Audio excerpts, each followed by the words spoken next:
Hi friends, అందరికీ నమస్తే. Welcome to smart online Telugu. Friends, ఇక్కడ మనం చూసుకుంటే Indian oil pipe line recruitment అయితే రావడం అయితే జరిగిందండి. ఇక్కడ మనం చూసుకుంటే ఇది పైప్ లైన్ డివిజన్ అయితే ఉండడం అయితే జరిగింది. ఆన్లైన్ అనేది ఆల్రెడీ స్టార్ట్ అవడం అయితే జరిగిందండి. అదేవిధంగా నోటిఫికేషన్ డీటెయిల్స్ అయితే ఇవ్వడంలో మనం తెలుసుకుందాం. అదేవిధంగా మీకు ఇంట్రెస్ట్గా ఉంటే ఎలా అప్లై చేయాలనేది ఒక కామెంట్ అనేది చెప్తే నేను నెక్స్ట్ అయితే అప్లై వీడియో అనేది కూడా చెప్పడం అయితే జరుగుతుంది. ఆన్లైన్ అనేది ఇక్కడ మీరు చూసుకుంటే సెప్టెంబర్ 12 నుంచి స్టార్ట్ అవడం అయితే జరిగిందండి. అక్టోబర్ 10 వరకు అప్లై అనేది చేసుకోగలరు. ఎలిజిబిలిటీ క్రైటీరియా ఏంటి, అదేవిధంగా శాలరీ ఎంత ఉంటుంది, మిగతా ప్రాసెస్ అనేది కూడా అయితే తెలుసుకున్నామండి. పర్మనెంట్ ఉద్యోగాలు అయితే ఉంటాయి. వీడియోని లాస్ట్ వరకు చూడండి ఫ్రెండ్స్, అప్పుడే క్లారిటీ అయితే మీకు అర్థం అవడం అయితే జరుగుతుంది అండి. IOCL అండి, ఇక్కడ రిక్రూట్మెంట్ అయితే నాన్ ఎగ్జిక్యూటివ్ వేకెన్సీ అయితే కేటాయించడం అయితే జరిగిందండి. ఆల్ ఇండియా క్యాండిడేట్ వాళ్ళు ఎవరైనా అప్లై అనేది చేసుకోగలరు. అదేవిధంగా ఇక్కడ మీరు వేకెన్సీ అనేది చూసుకుంటే వెస్ట్ బెంగాల్, అస్సాం, ఉత్తరప్రదేశ్, అదేవిధంగా హిమాచల్ ప్రదేశ్, అదేవిధంగా ఇక్కడ పంజాబ్, గుజరాత్, తర్వాత ఇక్కడ రాజస్థాన్లో వేకెన్సీ అయితే ఉన్నాయండి. అదేవిధంగా ఆంధ్రప్రదేశ్లో కూడా ఇక్కడ వేకెన్సీ అయితే ఉన్నాయి. ఇదే విధంగా ఇక్కడైతే మీరు చూసుకోవచ్చు ఒడిస్సా, ఛత్తీస్గఢ్లో కూడా వేకెన్సీ అయితే ఉన్నాయండి. వేకెన్సీ అనేది ఇక్కడ మీరు గమనిస్తే అంటే ఇక్కడ ఇంజనీరింగ్ అసిస్టెంట్ అండి, ఎలక్ట్రికల్ వాళ్ళకి అనేది ఇక్కడ వేకెన్సీ అయితే మీరు చూసుకోవచ్చు. అయితే వివిధ స్టేట్లో ఇక్కడ వేకెన్సీ అయితే ఉన్నాయండి. ఇదైతే ఇక్కడ మీరు గమనించాల్సి అయితే ఉంటుందండి. అదేవిధంగా టీఏ అనేది ఇక్కడ మీరు చూసుకుంటే టెక్నికల్ అటెండెంట్ అండి, డిప్లొమా వాళ్ళకు, అదేవిధంగా ఐటీ చేసిన వాళ్ళకైతే వేకెన్సీ అయితే ఉన్నాయండి. అదేవిధంగా ఏ పోస్టులకు ఎన్ని వేకెన్సీ ఉన్నాయైతే ఇక్కడ మీరు గమనించవచ్చు అండి. ఏజ్ లిమిట్ అనేది చూసుకుంటే 18 నుంచి 26 సంవత్సరాల వరకు అప్లై అనేది చేసుకోగలరండి. అదేవిధంగా యాజ్ పర్ గవర్నమెంట్ రూల్స్ ప్రకారం అయితే ఇక్కడ ఏజ్ రిలాక్సేషన్ అయితే వర్తిస్తాయి. అదేవిధంగా ఎడ్యుకేషన్ క్వాలిఫికేషన్ విషయానికి వస్తే ఇక్కడ మీరు ఇంజనీరింగ్ అసిస్టెంట్ అండి, మెకానికల్ వాళ్ళకైతే ఇక్కడ 3 ఇయర్ డిప్లొమా అయితే మీరు చేసిన వాళ్ళైతే అప్లై అనేది చేసుకోగలరు. లేకపోతే ఇక్కడ మీరు చూసుకుంటే ఐటీ చేసిన తర్వాత 1 ఇయర్ అనేది మీరైతే డ్యూరేషన్తో డిప్లొమా అయితే కంప్లీట్ అనేది చేయాల్సి అయితే ఉంటుందండి. దేంట్లో అనేది ఇక్కడ మీరు చూసుకుంటే ఫస్ట్ అనేది ఇక్కడ మీరు మెకానికల్ ఇంజనీరింగ్ కానీ ఆటోమొబైల్ ఇంజనీరింగ్ కానీ చేసిన వాళ్ళైతే అప్లై అనేది చేసుకోగలరండి. తర్వాత ఇక్కడ మీరు చూసుకుంటే ఇంజనీరింగ్ అసిస్టెంట్ అండి, ఎలక్ట్రికల్ వాళ్ళకైతే ఇక్కడ మీరు 3 ఇయర్ డిప్లొమా అయితే కంపల్సరీ మీరు పాస్ అయి ఉండాల్సి అయితే ఉంటుందండి. ఇక్కడ ఎలక్ట్రికల్ డిప్లొమాలో కానీ అదేవిధంగా ఎలక్ట్రికల్ ఇంజనీరింగ్లో కానీ మీరు చేసిన వాళ్ళైతే అప్లై అనేది చేసుకోగలరు.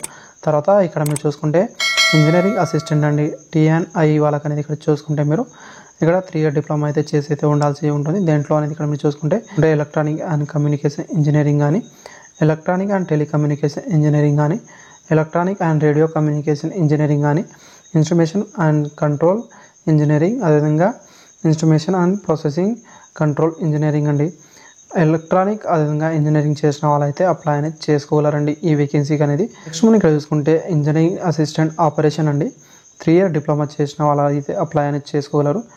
కెమికల్ ఇంజనీరింగ్లో కానీ, మెకానికల్ ఇంజనీరింగ్లో కానీ, ఆటోమొబైల్ ఇంజనీరింగ్లో కానీ, ఎలక్ట్రికల్ ఇంజనీరింగ్లో కానీ, అదేవిధంగా ఇక్కడ మీరు చూసుకుంటే ఎలక్ట్రికల్ అండ్ ఎలక్ట్రానిక్ ఇంజనీరింగ్లో, అదేవిధంగా ఇక్కడ మీరు చూసుకుంటే electronic and communication engineering, electronic and telecommunication, electronic and radio communications, instrumentation and control engineering, instrumentation and process control engineering, అదేవిధంగా ఇక్కడ చూసుకుంటే ఎలక్ట్రానిక్ ఇంజనీరింగ్ అండి. ఈ బ్రాంచ్ నుంచి మీరు చేసిన వాళ్ళైతే ఈ వేకెన్సీకి అప్లై అనేది చేసుకోగలరు. తర్వాత ఇక్కడ మీరు చూసుకుంటే టెక్నికల్ అటెండెంట్ అండి, అయితే ఇక్కడ మీరు చూసుకుంటే 10th తర్వాత ఐటీ చేసిన వాళ్ళైతే అప్లై అనేది చేసుకోగలరు. ఇక్కడైతే వాళ్ళు మెన్షన్ అయితే చేయడం అయితే జరిగిందండి. ఓన్లీ ఈ ట్రేడ్ చేసిన వాళ్ళు మాత్రమే ఎలిజిబుల్ అని చెప్పడం అయితే జరిగిందండి.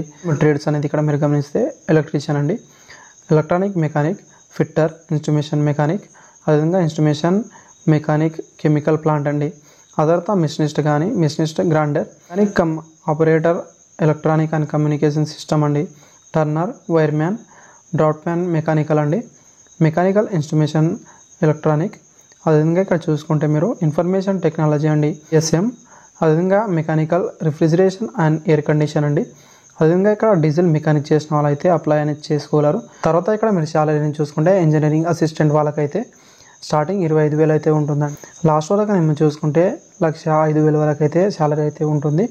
అదేవిధంగా ఇక్కడ మీరు చూసుకుంటే ఐటీ పైన మీరు అప్లై చేసిన వాళ్ళైతే టెక్నికల్ అటెండెంట్ వాళ్ళకైతే స్టార్టింగ్ అనేది 23,000 అయితే ఉంటుందండి. DA కానీ, HRA, అదేవిధంగా అదర్ అలవెన్స్ కూడా ఇక్కడైతే యాడ్ అనేది అవ్వడం అయితే జరుగుతుందండి.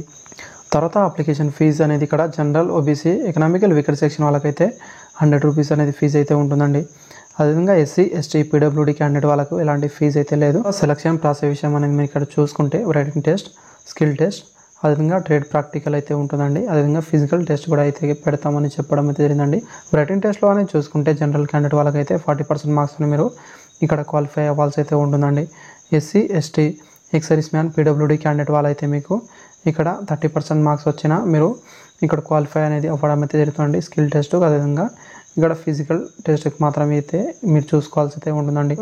నెక్స్ట్ ప్రాసెస్ కానీ చూసుకుంటే ఒక పోస్టుకు 5 మంది చొప్పున అయితే తీసుకోవడం అయితే జరుగుతుందండి. సో ఫ్రెండ్స్ ఇక్కడైతే ఎగ్జామ్ అనేది మీరు చూసుకుంటే November 6న అయితే ఉంటుందని చెప్పడం అయితే జరిగిందని ఆల్రెడీ వాళ్ళైతే మెన్షన్ అయితే చేయడం అయితే జరిగింది. అదేవిధంగా ఇక్కడ డిప్లొమా వాళ్ళకైతే ఇక్కడ 100 మార్క్స్ అనేది ఇక్కడ ఎగ్జామ్ అయితే ఉంటుందండి. దీంట్లో 75 క్వశ్చన్స్ అనేది ఓన్లీ మీ బ్రాంచ్కి సంబంధించిన క్వశ్చన్స్ మాత్రమే రావడం అయితే జరుగుతుందండి. అదేవిధంగా 25 మార్క్స్ అనేది ఇక్కడ చూసుకుంటే మీరు జనరల్ ఆప్టిట్యూడ్, అదేవిధంగా రీజనింగ్, అదేవిధంగా ఇక్కడ జనరల్ ఇంగ్లీష్ నుంచి, న్యూమరికల్ ఆప్టిట్యూడ్ నుంచి, జనరల్ నాలెడ్జ్ నుంచి అయితే ఇక్కడ క్వశ్చన్స్ అయితే అడుగుతారండి. అయితే ఇక్కడ మీరు చూసుకోవాల్సి అయితే ఉంటుంది. ఐటీ వాళ్ళు కూడా సేమ్ అదే విధంగా అయితే ఉంటుంది.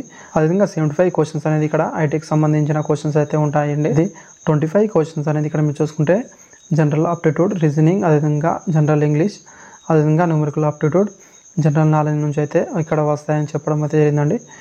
ఎలాంటి నెగిటివ్ మార్కింగ్ అయితే లేదండి. ఇదైతే ఇక్కడ మీరు చూసుకోవాల్సి అయితే ఉంటుందండి. 90 మినిట్ అనేది టైం అయితే ఇవ్వడం అయితే జరుగుతుంది. అదేవిధంగా ఇక్కడ మీరు చూసుకుంటే పీడబ్ల్యూడీ క్యాండిడేట్ వాళ్ళకైతే మీకు ఇక్కడ ఎక్స్ట్రా టైమింగ్ అయితే ఇస్తారు. 120 మినిట్ అనేది ఇక్కడైతే మీరు చూసుకోవచ్చు. స్కిల్ టెస్ట్, అదేవిధంగా ఫిజికల్ ఎఫిషియన్సీ టెస్ట్ అనేది ఉండడం అయితే జరుగుతుందండి. ఇదైతే ఇక్కడ మీరు చూసుకోవాల్సి అయితే ఉంటుంది. ఐటీ పైన ఇప్పుడు రెగ్యులర్గా అయితే జాబ్స్ అయితే పడుతున్నాయండి. మీరు ప్రతిదానికి అప్లై చేసి ప్రిపేర్ అయితే ఏదో ఒక దాంట్లో అయితే మీకు జాబ్ వచ్చే అవకాశం అయితే ఉంటుంది. Thank you friends. వీడియో నచ్చితే లైక్ చేయండి friends. Thank you for watching.